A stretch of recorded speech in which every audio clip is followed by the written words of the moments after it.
வணக்கம். இன்றைக்கி நம்ம பார்க்க போகிற சமையல் என்னென்னு பார்த்தீங்கன்னா, பாவக்காய் குழம்பு எப்படி செய்யலாங்கிறத பார்க்கலாம். பாவக்காய் குழம்பு வச்சா சின்ன பசங்களாம் சாப்பிட மாட்டாங்க. இந்த மாதிரி வச்சு கொடுங்க, கசப்பு இருக்காது, டேஸ்ட்டாக இருக்கும், விரும்பி சாப்பிடுவாங்க. வாங்க அதை எப்படி செய்யலாங்கிறத பார்க்கலாம். இப்போ ஒரு பேன் எடுத்துக்கலாம். பேன் சூடானதும் 1 டேபிள் ஸ்பூன் வெள்ளை எள்ளு சேர்த்துக்கலாம். 1/2 டேபிள் ஸ்பூன் சீரகம், 2 வரமிளகாய் சேர்த்துக்கலாம். இப்போ இது எல்லாத்தையும் வறுத்துக்கலாம்.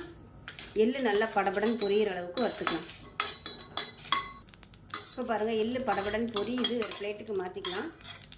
இப்போ அதே கடாயில் ஒரு 2 டேபிள் ஸ்பூன் அளவுக்கு எண்ணெய் விட்டுக்கலாம்.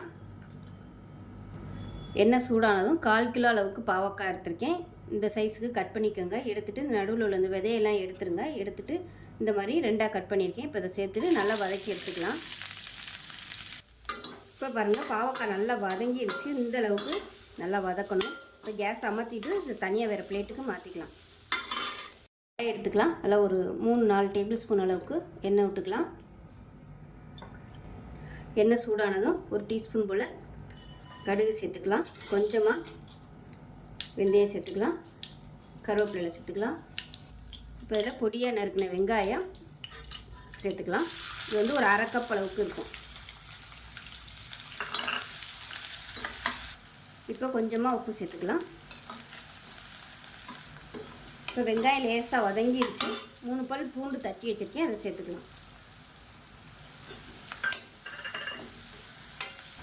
இப்போ வெங்காயம் பூண்டு நல்லா வதங்கிடுச்சு. இப்போ இதில் தனியாத்தூள் சேர்த்துக்கலாம். அதில் 1/2 டேபிள் ஸ்பூன் அளவுக்கு தனியாத்தூள்,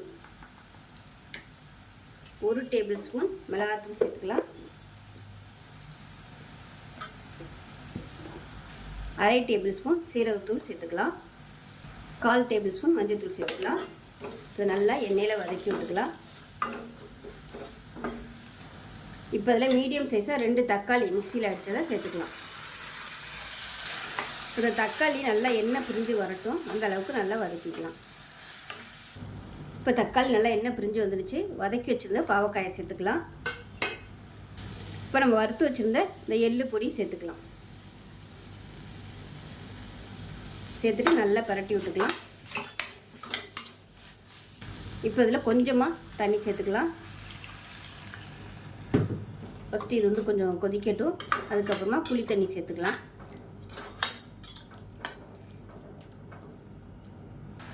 இப்போ நல்லா கொதிக்க ஆரம்பிச்சிருச்சு. சின்னதாக ஒரு லெமன் சைஸுக்கு, அதாவது லெமன் சைஸு கூட இல்லை, சின்ன நெல்லிக்காய் சைஸுக்கு புளி தண்ணியில் கரைச்சி வச்சுருக்கேன்.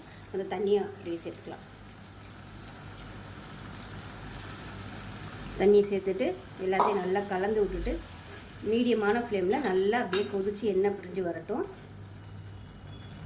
இப்போ பாருங்கள், நல்லா அப்படியே எண்ணெய் பிரிஞ்சு வந்துருச்சு பாருங்கள். இந்த ஸ்டேஜில் 1 டீஸ்பூன் போல் வெல்லம் சேர்த்துக்கலாம். டேஸ்ட்டு சூப்பராக இருக்கும். புளிப்பு, காரம், கசப்பு எல்லாம் சேர்ந்த சுவையில் இருக்கும். கசப்பு தெரியாது. ஸோ அருமையான பாவக்காய் குழம்பு ரெடி ஆயிடுச்சு. சாதத்தில் போட்டு பிசைஞ்சு சாப்பிட்றதுக்கு சூப்பராக இருக்கும். செஞ்சு பாருங்கள். செஞ்சு பார்த்துட்டு எப்படி இருந்துச்சுங்கிறத சொல்லுங்கள். வீடியோ பிடிச்சிச்சின்னா லைக் பண்ணுங்கள், கமெண்ட் பண்ணுங்கள், சேனலை சப்ஸ்கிரைப் பண்ணுங்கள், பக்கத்தில் பெல் பட்டனை ப்ரெஸ் பண்ணுங்கள். நன்றி.